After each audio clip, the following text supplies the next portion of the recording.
Hello parents, welcome to another Trot Talk. So I was thinking about what should we talk about today? Well, so Tuesday we had an in-service day, and I thought, do parents ever wonder what we do when there's no kids around? So I'm going to give you a little insight into something we talked about for about 45 minutes to an hour with all of the teachers. And before I get into what we talked about, I want you to think about a family trip, a driving trip. So we'll just use an example. So let's say we drove from here to Detroit. Short trip, 5-6 hours. Our destination, our goal is to get to Detroit. We think about the time it's going to take. We plan for it. We think about, we look at traffic patterns. Is there construction? We load up our Google map. We take a look. And then as we go there, we have some stops for a variety of reasons. And every stop we kind of take a look and do we have enough gas? Are we on time? What's coming up? So we just kind of do a check-in. So I tell you that story to get you to think about your students' grades. So right now we have grades set up as summatives, 90%, formatives, 10%. The summative is really the destination. It's really our trip to Detroit. We're going to get to Detroit. The formatives are the stops leading there. So the reason I bring this up is every 3 weeks, 6 weeks, or however regular you check on Skyward for your grades, you see formative and summatives. So we talked to teachers about this week was really getting more intentional and digging into what is a formative and what is a summative. And really it comes down to data. So summative, if you look it up and Google it, it's really of learning. Like, what did they learn? So it's kind of like that big culminating assessment.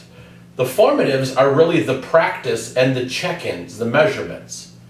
So what we talked to our staff about was traditionally teachers have always used certain everybody, myself, everybody, that's just the way we were raised, grading is traditional. We've used formatives or homework or practice to see if kids are attempting to learn.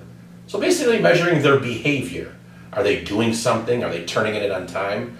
Whereas we're making a shift to really getting intentional and almost pure about are they learning it or not.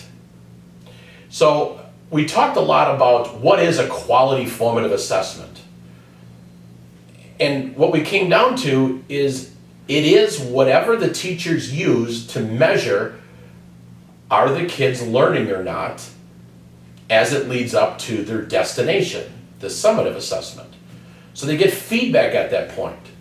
So that could be anything. It could be assignment, it could be a quiz, it could be just the teachers checking and giving an exit slip before they walk out. It's just data. So a teacher has how do they respond? So I give a formative. We're in Mr. Trottier's algebra class. I give a formative. And it says, 50% of the kids got it. 50% didn't. Well, how do I respond? Do I reteach the next day? How do I create my lessons?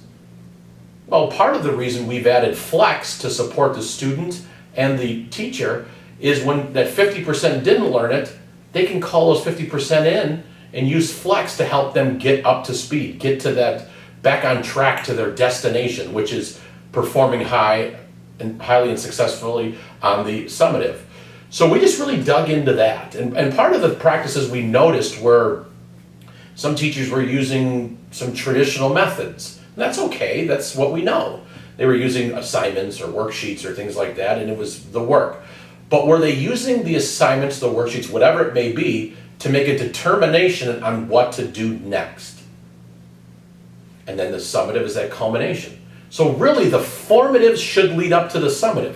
They should be similar questions, not the same, but they should be similar concepts, ideas.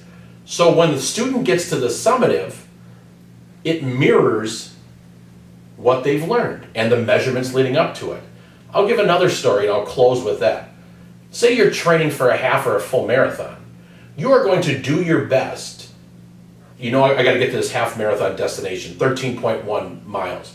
You're going to do your best to mirror that experience leading up to that culminating experience. So I'm going to run 3 miles and 5 miles and 6 miles. Then I'm going to do a long run on Saturdays. And then I'm going to then I'm going to get feedback. How am I doing? Am I on pace? And I want to mirror that.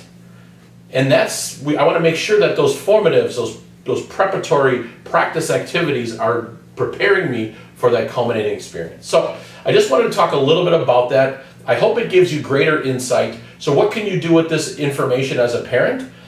Is you can ask your student, you can ask your teacher, how did you perform in a formative? What are you going to do to relearn that? What is the teacher doing to support you in that learning? And then ask, are the practices, the formatives, are connected to the summatives? So I hope that gives you some insight in what we did. We had a great conversation, a lot of great topics, a lot of great interest and questions, and I hope it gives you greater insight into why we grade what we do. And I thank you for taking the time to watch this video. Have a great day.